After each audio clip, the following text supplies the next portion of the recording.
লাশ আছে সোনারগাঁ।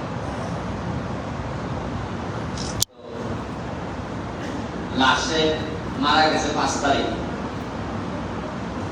তার ফ্যামিলিকে খবর দেওয়া হয়েছে 4 লাখ টাকা লাগবে লাশ বাড়ি পাঠাতে সোনারগাঁতে। যে সব খরচ এততে দেখানো হয়েছে, লাশের যে ওজনটা হচ্ছে এটা প্রতি কেজি 66 টাকা করে। এটা আমরা সোনারগাঁতে কিছু মানুষ শাসন পেলে তার লাশের সাথে তারা জানাইছে বাড়ি। যাই পরে আমরা ফুটবল একাডেমির একজন দুবাই সে আমরা জার্সি দিছি, তারে খবর দেওয়া হলো যে আপনাকে আমরা লাশটা কিছু সহযোগিতা করতাম। পরে দেখা গেল এইটুক যাওয়ার পর দেখা গেল এই লাশের কেজি হলো 24 টাকা। এখানে আমরা খবর দিছি 66 টাকা। 4 লাখ তো লাগছে না, 1 টাকাও লাগছে না। আর ওই লাশে যে কিছু বুঝি করছি 1 লাখ সহাইছে বাংলাদেশ। আমি এমন এক জায়গা এমপি হয়েছি যে যেখানে লাশের ওজনের ব্যবধান জায়গা প্রায় 33 টাকা। যাই হোক, এটা আমি কইলাম যে কিতা দায়িত্ব আমি নিছি, কিন্তু ধারণা আপনারা দিতে পারবেন। যেখানেই কমিটি, যেখানেই দেখা যায় যে কোনো একটা সুযোগ আছে কম বেশ করার, এখানে মাশাআল্লাহ আর কোনো লেট করে না। আমি চেষ্টা করতেছি কোনো না কোনো ভাবে চেঞ্জ করা। মানুষ ঈদের মধ্যে ছুটির মধ্যে আয় একটু আনন্দ করতে লাগে। আমরা সবাই বাড়ির থেকে বাড়ি যাই, এখানে যারা আইছেন সবাই এসে আমরা ঈদ করতে লাগে। ঈদের আগের দিন আজ বাজারও দেখা যায় লোক নাই 15, 12, 18 বয়স না, এরা মারামারি হইয়া পুলিশ সাথে গেছে। আতাই আমরা সকালবেলা উঠতে দেখি 4 জন গার্ডিয়ান আমরা বাসার সামনে সকালবেলা, কিন্তু সে আমার বলার কথা জানে না বা জানে সেটা। কারণ আমি এক হিসাবে আমি কি পুলিশকে বলতে পারি যে সব ছেড়ে দাও, আমি বলতে পারি যে ভাই চার তদন্ত করে ভালো কোনো যেন অন্যায় না হয় সেগুলো আমরা যে ব্যাপারে খোলা ছাড়তো না, বলবো যে এমপি তো কই দিল যে তুমি আইছো ছুটি, তুমি এখানে পুরো চিন্তা দিতে আইছো। এই যে কিতাব হইলে কোর্ট কিতাব তো জীবন ছিল না, কোর্ট দিয়া পুরো বলে ফালাই দিল।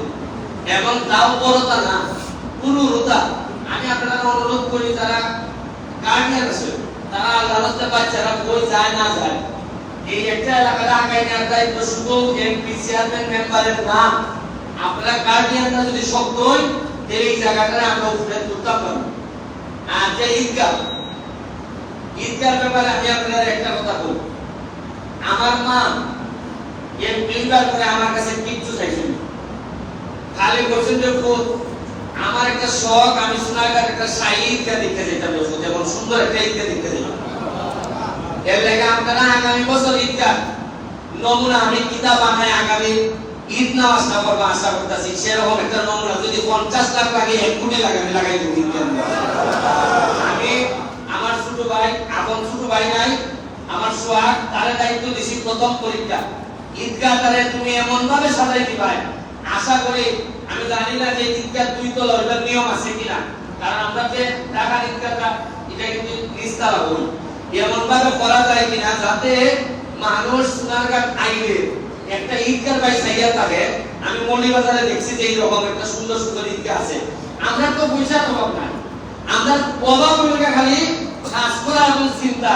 মাত্র 4.5 মাসে যদি আমি প্রায় 30-32 কোটি টাকা 25 কোটি টাকা বরাদ্দ হলে রাস্তার লেগে আইতেছে, বাকিটা পাইছি আমি কাজ করবো করবো লেগে। 3 কিলোমিটারের নদী আপনার পৌরসভার পাশে যে নদী, এটা আমি উদ্ধার করছি। জানেন যে ময়লা পানিতে নামে আমি এটার মধ্যে শুরু করছিলাম। আজকে রাতে আমরা আবার এখানের মধ্যে এই স্পিড বোট চালাইবো। কারণ হইলো কি আমরা চাইলে যে পানি এটা আমি চেষ্টা করে দিতেছি। আমি কতদিন বাঁচবো তাও জানি না, আমার কোনো দুঃখ নাই। যা বাঁচার আমি আল্লাহ যতখান মনে রাখছেন আমি যথেষ্ট। তবে মরার আগে আমি আমার সোনারঘাট মাধবপুরের যা যা জিনিস আছে সব জায়গার মধ্যে কিছু না কিছু না রেখে যেতে চাই, যাতে আমার পরবর্তী প্রজন্ম একটা ভালো সোনারঘাট মাধবপুর অন্তত উপহার দিতে পারে। আপনারা আপনার নামাজের সময় গেছে কেন, আপনার সবার জন্য দোয়া রইল। এখানে আমার ভাই সালাউদ্দিন ভাই আছেন অস্ট্রেলিয়া থেকে, এখানে এই নাজিমউদ্দিন শামসু ভাই আছেন, বা এখানে আমার ফারুক ভাই আছেন, যারাই আছেন সবাই আমার গার্ডিয়ান।